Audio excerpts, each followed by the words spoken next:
Partnerem materiału jest sklep z akcesoriami i częściami do motocykli i kładów motor-land.pl. Witamy wszystkich serdecznie. Ja Jacek, Kuba. Ja Kuba, Kubuś.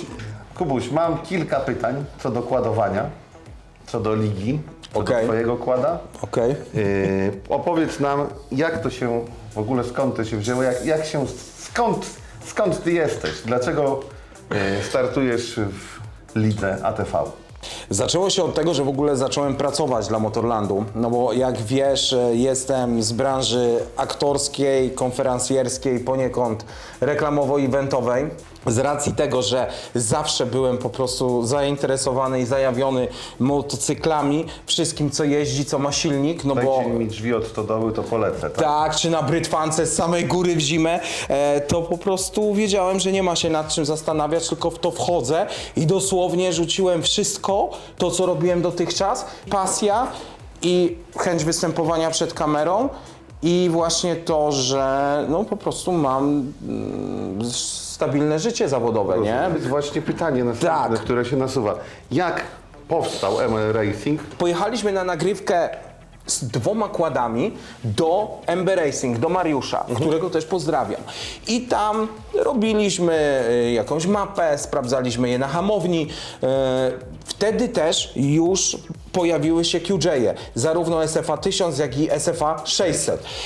One mają większą moc co do zasady, już wychodząc z fabryki, te Kymco były delikatnie słabsze. No i zaczęliśmy rozmawiać, zrobiliśmy plan na pierwsze takie spotkanie, pierwszy zlot Jakieś kładowy. nagrywki, tego typu rzeczy. Tak, i Mariusz powiedział, dlaczego nie chcecie się pokazywać w polskiej lidze ATV. Czyli ML Racing powstał po to, żeby pokazać wszystkim, że Nasze... Kymco i QJ dają radę, Tak. że można się na nich ścigać. Żeby zobaczyć, jak on wytrzyma naprawdę ciężką eksploatację. Bardzo bo jak ciężko. wiesz, te kłady nie mają łatwo. Tam jest Dokładnie. wszystko. Podjazdy, topienie, rolowanie, przegrzewanie. Zdecydowałem od razu, że podejmuję wyzwanie, chcę się uczyć i chcę się rozwijać w tym sporcie.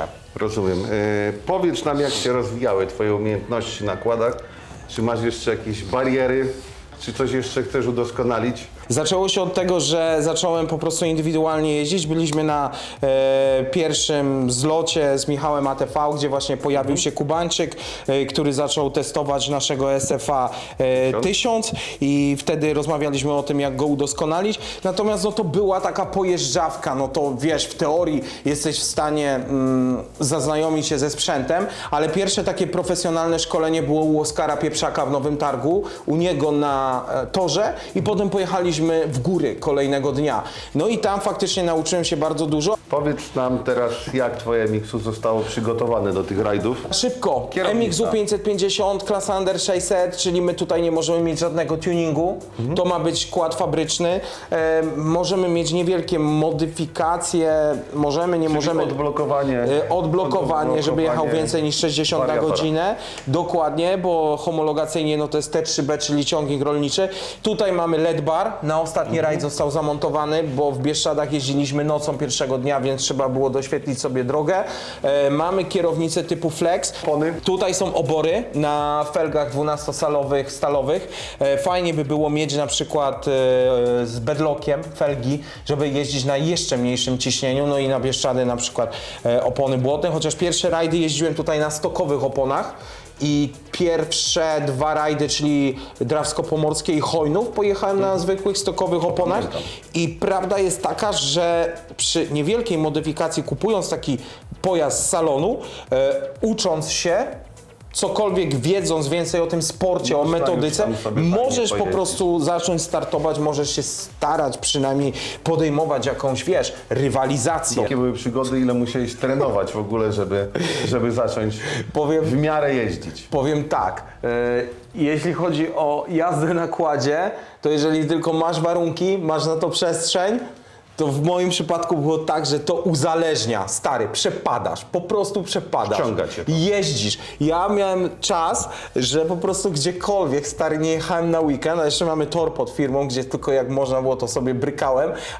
Wiadomo, były ekspedycje, były rajdy, były jakieś treningi, spotkania, ale każdorazowo pożyczałem przyczepę i zabierałem kłada ze sobą wszędzie. Jura Krakowsko-Częstochowska, gdziekolwiek jechałem, to zabierałem kłada, bo ktoś mądry, nie pamiętam kto powiedział, jak się nauczyć jeździć kładem i co zrobić, żeby jeździć kładem. Po prostu trzeba jak najwięcej jeździć kładem, nic innego. Jakie są najpopularniejsze marki kładów w Polsce? Mamy chińskie, mamy kłady japońskie, mamy kłady amerykańskie, mamy kłady z Tajwanu, czyli Kymco. Kiedyś wiodące Prym, teraz kłady chińskie mocno weszły na rynek. Wiadomo, jest CFK, jest bardzo QJ mocno. Motor, są Linhaje, są Odessy, są Lonchiny. No to portfolio jest bardzo duże. Teraz wchodzi Benda, mamy wyznawców Kanama, mamy wyznawców Polarisa, no i mamy właśnie markę z Tajwanu, mamy Kymco. No i jeszcze chińską markę. Proszę? Chińską markę. QJ Motor. Tak. Kubuś, podsumuj nam teraz całą ligę ATV. Co byś jeszcze chciał w niej osiągnąć? Opowiedz nam o tym wszystkim.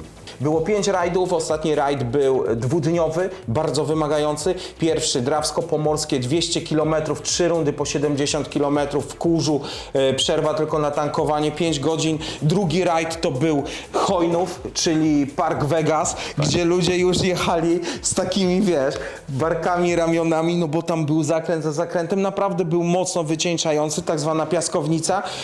Huta Poręby, gdzie ukończyłem rajd, ale kład wylądował na mnie Bytom, na hałdzie, tak zwane Ajska, bardzo dobre Ajska. miejsce.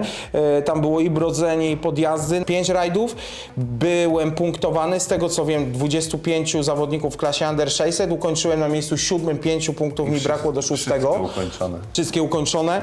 No gdyby nie te przygody, wypadki, pewnie byłoby dużo lepiej. Było To jest się dużo. tak. To jest skład bezpieczny, przewidywalny, stabilny, dobrze wyważony, rozkład mas, No i środek też na dzień dobry ciężkości. nie zrobi nam krzywdy, nie wyrwie, Nie porwie nie nas. porwie nas. Dokładnie. Więc pod tym kątem jest jak najbardziej ok. Przede wszystkim chciałbym podziękować organizatorom, bo zrobili kawał dobrej roboty. Dziki, Kacper, Grucha. Naprawdę zrobiliście to genialnie pod względem organizatorskim i wiem, że po prostu jesteśmy my jako zawodnicy w dobrych rękach, bo potraficie się i o nas zatroszczyć i wzbudzić w nas chęć do rywalizacji.